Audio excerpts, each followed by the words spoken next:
السلام علیکم ورحمۃ اللہ۔ 3 چیزوں کا اہتمام کرو اگر چاہتے ہو آپ کے مال میں برکت ہو، چاہتے ہو کہ آپ کا کاروبار دن بدن بڑھتا رہے، اس میں ترقی ہوتی رہے، اور اللہ تبارک و تعالیٰ تمہیں اتنی مال و دولت عطا کرے کہ اس کو سنبھال نہ سکو، تو آج ہی سے ان 3 چیزوں کا اہتمام کرو۔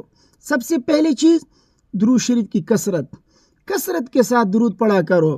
چلتے پھرتے اٹھتے بیٹھتے کاروبار میں لگے ہو تو درود پڑھا کرو، اور بالخصوص یہ درود اگر پڑھو گے تو اور بھی زیادہ نفع ہوگا۔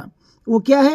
اللہم صلی علی محمد عبدک ورسولک وصلی علی المؤمنین والمؤمنات والمسلمین والمسلمات۔ یہ درود کثرت کے ساتھ پڑھا کرے۔ کاروبار میں لگے ہیں، چلتے پھرتے اس کو کثرت کے ساتھ پڑھا کرو۔ اگر چاہتے ہو کہ مال میں ترقی ہو، مال میں برکت ہو، اللہ تبارک و تعالیٰ آپ کے مال میں برکت عطا کرے، تو کثرت کے ساتھ یہ درود پڑھا کرو۔ دوسرا کام کیا ہے؟ دوسری چیز ہے استغفار کی کثرت کیا کریں۔